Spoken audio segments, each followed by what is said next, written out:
Hello friends, मेरा नाम है प्रणव पाठक और मैं आप लोगों का स्वागत करता हूं अपने चैनल मैथमेटिक्स विद प्रणव में। 11th क्लास की फिज़िक्स हम लोग पढ़ रहे थे, जिसमें वेक्टर एनालिसिस चैप्टर चल रहा है। तो उस चैप्टर में जहां तक पिछले लेक्चर में मैंने अपने काम को रोका था, आज उससे हम आगे बढ़ेंगे। अगर आपने मेरे पिछले वीडियो लेक्चर्स नहीं देखे हैं तो उन्हें ज़रूर देखें, तभी आपको आज की बातें क्लियरली समझ में आएंगी।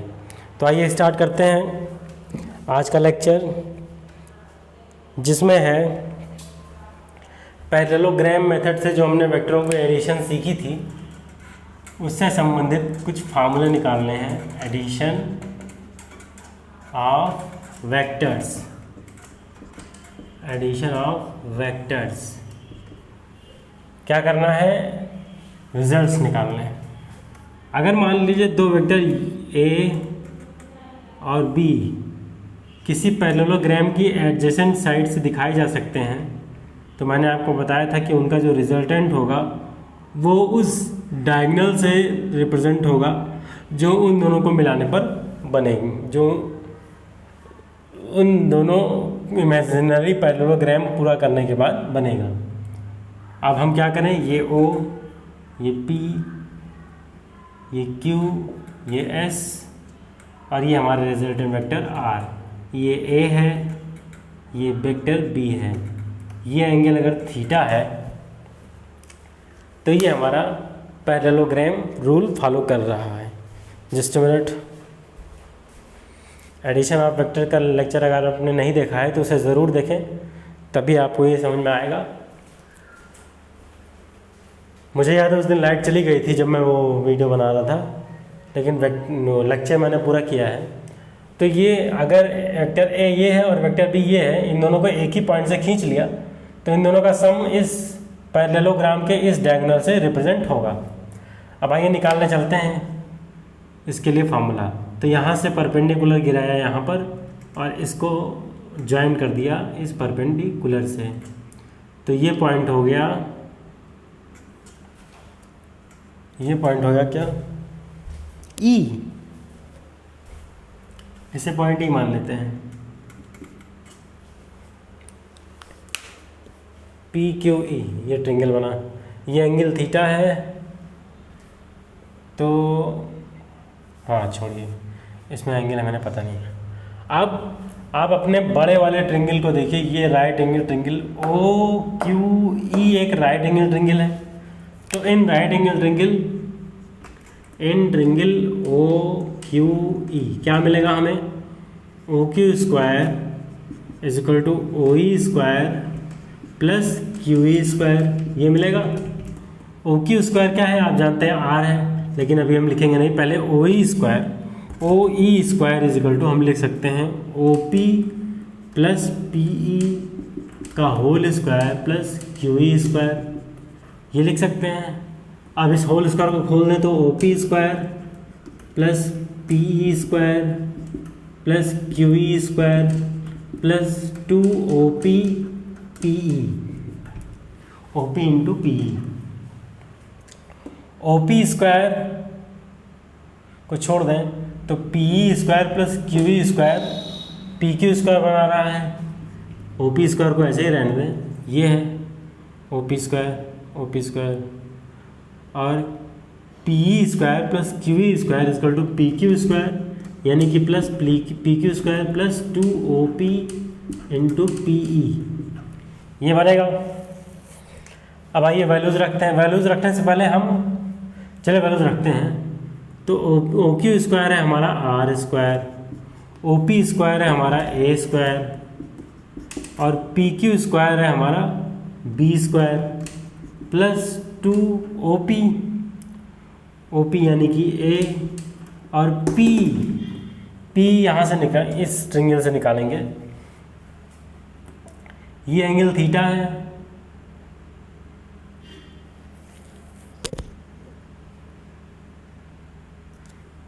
Cos theta. Just a minute, ये एंगल थीटा है तो ये एंगल भी तो थीटा होना चाहिए। सॉरी, माई मिस्टेक, इन दोनों वेक्टर्स के बीच का एंगल थीटा है, तभी तो गड़बड़ हो रहा था। तो ये एंगल भी थीटा होगा, ये अल्फा है मान लीजिए, ये डायगोनल ए से अल्फा एंगल फॉर्म कर रहा है। अगर इन दोनों वेक्टर्स के बीच का एंगल थीटा है तो ये एंगल थीटा, तो ये एंगल भी थीटा। इस ट्रायंगल से आप निकालते हैं cos theta is equal to कितना, P upon P Q. I hope so समझ में आ रही होगी आपको बात। पी अपान पी क्यू या P is equal to P Q cos theta. यहाँ से पी यानी कि पी में हमें निकालना है, पी क्यू यानी कि बी कॉस थीटा, ये मिलेगा। तो यहाँ से ये मिल जाएगा बी कॉस थीटा, पी की वैल्यू यहाँ से इसमें पुट कर दिया। अब दोनों तरफ स्क्वायर रूट ले लेंगे तो R equal to A square plus B square plus 2ab cos theta, इसका स्क्वायर रूट हो जाएगा। ये है हमारा रिजल्टेंट का formula of in parallelogram method. Parallelogram method का यूज़ करके हमने निकाल लिया कि दो वेक्टर ए बी अगर एक दूसरे से थीटा एंगल पर हैं तो उनका रिजल्टेंट का फार्मूला क्या होगा। अगर दो वेक्टर ए बी एक दूसरे से थीटा एंगल फॉर्म कर रहे हैं तो उन दोनों एंगल का रिजल्टेंट आर का मैग्नीट्यूड ये होगा। ओके, आई होप सो ये आपको समझ में आया होगा। बहुत ही आसान पाइथागोरस थ्योरम का रूल का यूज़ करके मैंने इसे निकाला और कुछ थोड़ा सा दिमाग लगा के।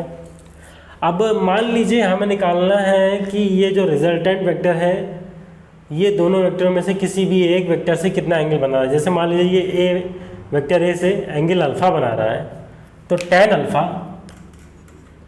Alpha is equal to what, tan alpha इस ट्रायंगल में लीजिए, ये हो जाएगा QE अपान OE, यानी कि QE को QE ही रहने दें और OE को लिख सकते हैं OP plus PE, OP plus PE।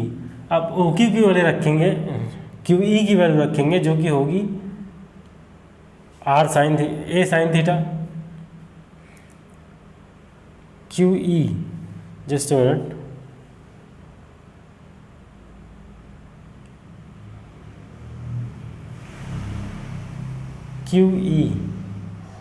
QE की वैल्यू होगी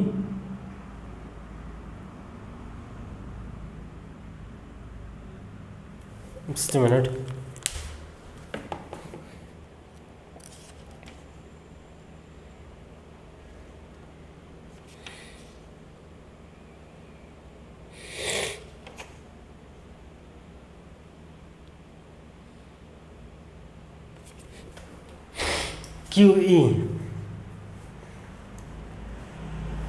QE यहाँ से इस तरीके से निकालिए, सॉरी हाँ आइए इस तरीके से निकालिए। QE is equal to sine theta into A sine theta into B, sorry, यानी कि ये बी साइन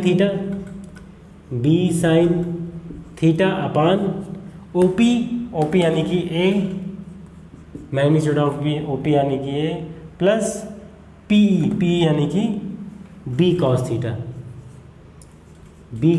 थीटा जो हम यहाँ से निकाल चुके हैं। तो अगर रिजल्टेंट किसी वेक्टर ए से उसके एडजेसेंट वेक्टर ए से अल्फ़ा एंगल फॉर्म करता है तो tan अल्फ़ा हमको मिलेगा बी साइन थीटा अपॉन ए प्लस बी कॉस थीटा, इस फार्मूले से मिलेगा हमें। तो ये दोनों फार्मूले बहुत इंपॉर्टेंट हैं, इनका यूज़ पूरे वेक्टर में क्या हर जगह होगा, फिज़िक्स जहाँ तक भी आप पढ़ेंगे। तो आप इन दोनों को याद कर लीजिए, अच्छे से तैयार कर लीजिए। आई होप सो ये आपको समझ में भी आया होगा। कुछ करना था नहीं इसमें, बहुत इजी था। अब आइए इस पर कुछ स्पेशल केसेस हम लोग देख लेते हैं। स्पेशल केसेस क्या हैं, कुछ स्पेशल केसेस देख लिए जाए। आइए देखा जाए। पहला केस जो बनता है, first case, the very first case is when both vectors are in same direction. Vectors are in same direction. अगर वेक्टर दोनों सेम डायरेक्शन में होंगे तो यानी कि एक ये ए है और एक ये बी है, दोनों सेम डायरेक्शन में है, तो इनके बीच का एंगल थीटा कितना है, 0 है। तो आर कितना मिलेगा हमें, R square equal to A square plus B square plus 2ab cos 0। cos 0 1 होता है, तो R square equal to A square plus B square plus 2ab ये बनेगा। यहाँ से R square equal to A plus B का whole square या R equal to A plus B ये बनेगा। अगर दोनों वेक्टर सेम डायरेक्शन में हैं तो वो एक दूसरे से थीटा एंगल 0 एंगल बना रहे हैं क्योंकि सेम डायरेक्शन में चल रहे हैं, तो cos थीटा 0 हो जाएगा। यहाँ से आर ए प्लस बी यानी दोनों का जो रिजल्टेंट होगा उसका मैग्नीट्यूड उन दोनों वेक्टर के मैग्नीट्यूड्स को अलग अलग ऐड कर देने पे मिलेगा। अब अगला केस है, दोनों वेक्टर परपेंडिकुलर है तो क्या होगा, परपेंडिकुलर का मतलब तो आप समझते ही हैं, जैसे ये है ये वेक्टर ए है, ये वेक्टर बी है। अगर एक दूसरे के परपेंडिकुलर है तो R square equal to A square plus B square plus 2ab cos 90 की वैल्यू आप जानते हैं 0 होती है, यानी कि A square plus B square और यहाँ से मिलेगा R equal to under root A square plus B square. ये बना अगर वेक्टर परपेंडिकुलर में है। और अगर अपोजिट डायरेक्शन में है तो अपोजिट डायरेक्शन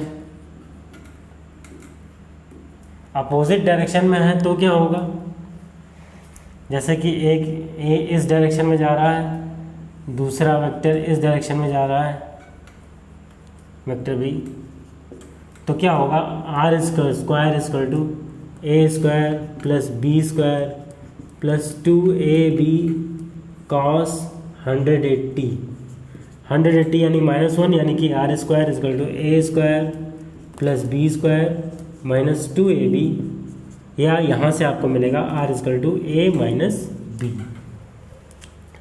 यानी कि अगर दोनों वेक्टर अपोजिट डायरेक्शन में हो तो उनका जो रिजल्टेंट होता है वो उन दोनों के डिफरेंस के इक्वल होता है। डिफरेंस के इक्वल का मतलब दोनों में जो बड़ा होगा उससे ही छोटे वाले को घटाएंगे, क्योंकि आप जानते हैं कि ये क्वांटिटी अंडर रूट में है और अंडर रूट में इमेजिनरी अगर माइनस आ गया तो वो पॉसिबल नहीं होगा। ओके, आई होप सो इतनी बातें आपको क्लियर होंगी। चलते हैं आगे। अगला है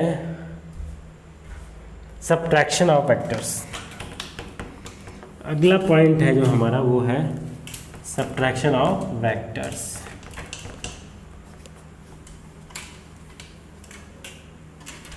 आइए देखने चलते हैं सब्ट्रैक्शन ऑफ वेक्टर क्या होता है। अभी तबीयत पूरी तरह से ठीक नहीं हुई है, अभी मैं कुछ अनवेल फील कर रहा हूँ, लेकिन चिंता न करें, लेक्चर को तो नहीं रोकूंगा। Subtraction of vectors, subtraction of vectors. अभी तक हमने वेक्टर्स को ऐड किया, अब आइए वेक्टर को सब्ट्रैक्ट करते हैं। कैसे सब्ट्रैक्ट करते हैं ये समझते हैं इसे। वेक्टरों को सब्ट्रैक्शन करने का मतलब वही होता है जो वेक्टर ए में वेक्टर बी को जोड़ने का मतलब होता है। Vector A minus vector B equal to हम लिख सकते हैं vector A plus minus times of vector B. Vector A और वेक्टर बी, अगर ए में से बी को घटाना है, सब्ट्रैक्ट करना है, तो हम लिख सकते हैं vector A plus minus vector B. Vector के माइनस वेक्टर बी को अगर वेक्टर ए में जोड़ लिया जाए तो हमें ए माइनस बी मिल जाएगा। अब जैसे मान लीजिए कोई दो वेक्टर हमें गिवन है, एक वेक्टर ए ये है और एक वेक्टर बी ये है, वेक्टर बी ये है।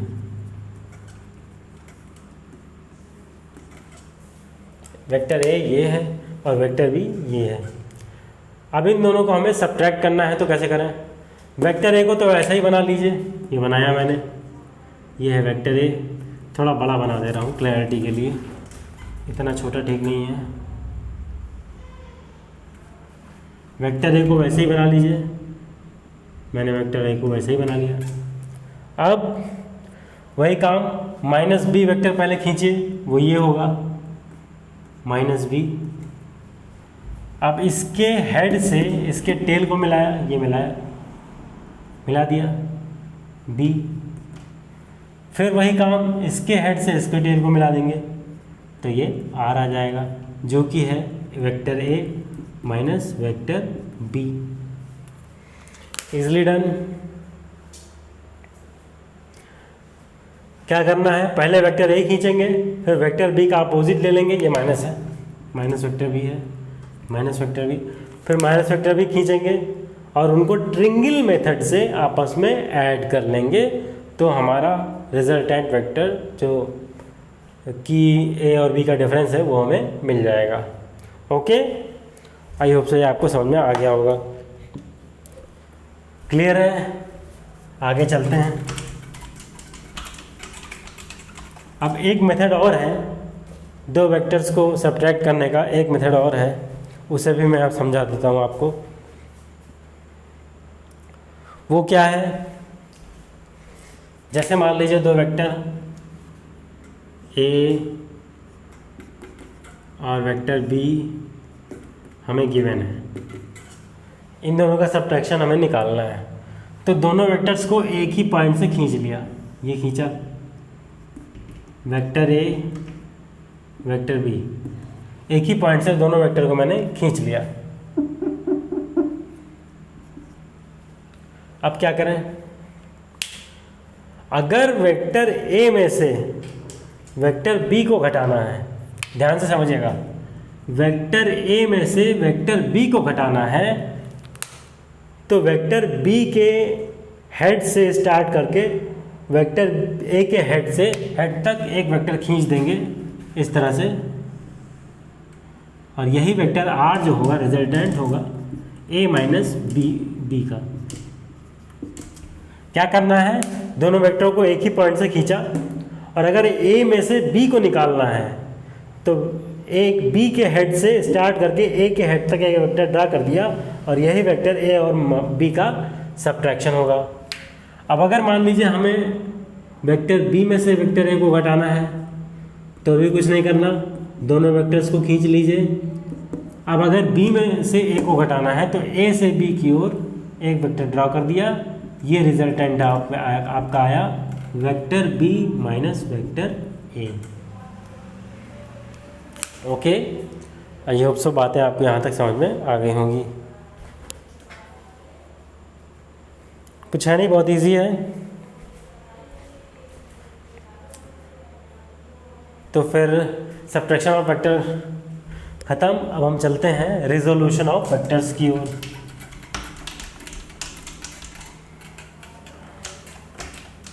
Resolution of vectors, resolution of vectors क्या होता है, आइए देखा जाए। Resolution of vectors,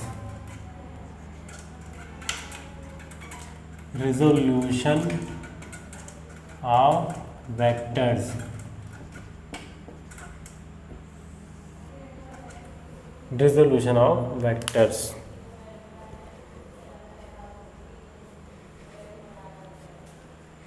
resolution of vector का मतलब, जैसे हम वेक्टर को जब ऐड करते हैं तो वेक्टर मिलते जाते हैं। अब अगर वेक्टर को ब्रेक करते जाएं, यानी उनको रिजॉल्व करते जाएं, तोड़ते जाएं, तो फिर वेक्टर जो है वो टूटा जाता है। यानी कि वेक्टरों को जो ऐड करने की, जोड़ने की जो प्रक्रिया है, उसी की विपरीत प्रक्रिया जो है वो हमारी रिजोल्यूशन ऑफ वेक्टर है। ओके, वेक्टरों को जोड़ने की प्रक्रिया के विपरीत प्रक्रिया का नाम जो है वो रिजोल्यूशन ऑफ वेक्टर है। रिजोल्यूशन वेक्टर को हम तोड़ते हैं, और जो टूटे हुए वेक्टर हैं, जो कंपोनेंट हैं उसके, वो कंपोनेंट कहलाते हैं जो टूटे हुए वेक्टर हैं। और उनको, अगर वो कंपोनेंट रेक्टेंगुलर हैं तो उन्हें हम रेक्टेंगुलर कंपोनेंट कहते हैं। रेक्टेंगुलर कंपोनेंट को कहने का मतलब ये 0 है, ये वेक्टर आपका ए है, सॉरी ये एक्स एक्सिस है और ये वाई एक्सिस है, ये एक्स एक्सिस है और ये वाई एक्सिस है। अब मान लीजिए कोई वेक्टर यहाँ से मैंने ड्रा किया, ये है वेक्टर ए, तो पहले यहाँ पर परपेंडिकुलर ड्रा कीजिए, फिर यहाँ पर परपेंडिकुलर ड्रा किया, तो ये है आपका वेक्टर ए एक्स और ये है आपका वेक्टर ए वाई। इन दोनों का सम अगर ले लिया जाए तो जो वेक्टर आएगा वो वेक्टर ए है। अगर ये यहाँ से थीटा एंगल बनाता है तो रिजल्टेंट भी हम निकाल सकते हैं, A X plus A I is equal to A, यानी कि vector A is equal to A X plus A Y. A X का मतलब एक्स की डायरेक्शन में इसका कंपोनेंट और ए वाई का मतलब वाई की डायरेक्शन में इसका कंपोनेंट। दोनों कंपोनेंट को ऐड करने पर ये हमें मिल जाएगा। अब आप जानते हैं एक्स डायरेक्शन में जो होता है हमारा यूनिट वेक्टर वो होता है आई कैप, और वाई डायरेक्शन में जो हमारा यूनिट वेक्टर होता है वो होता है जे कैप। इस तरह से वेक्टर ए को ए एक्स आई और ए वाई जे के फॉर्मेट में हम लिख सकते हैं। ओके, आई होप सो ये बातें आपको समझ में आ रही होंगी। अब अगर इस वेक्टर का मैग्नीट्यूड हमें निकालना है तो वो होगा ए X square plus A Y square. कैसे आया आप देखें, ये एक राइट एंगल ट्रायंगल है और ये ए है, ये ए एक्स है, ये ए वाई है, तो हाइपोटेनस स्क्वायर यानी A square is equal to base square plus perpendicular square यानी कि A X square plus B X square, और इधर स्क्वायर है, अंडर रूट ले लिया दोनों तरफ का, तो ये आपका आ गया अंडर रूट। ये रिजल्ट ये दोनों आपके रेक्टेंगुलर कंपोनेंट हैं। ए एक्स और ए वाई जो है ये वेक्टर ए के रेक्टेंगुलर कंपोनेंट हैं in the direction of X and Y, और ज़्यादातर इसी का यूज़ हमें लगता है इसलिए हम इसी को यूज़ करते हैं। ओके, आई होप सब बातें आपको समझ में आ गई होंगी। तो आज के लेक्चर को मैं यहीं रोकूंगा, मिलते हैं कल, तब तक के लिए गुड नाइट।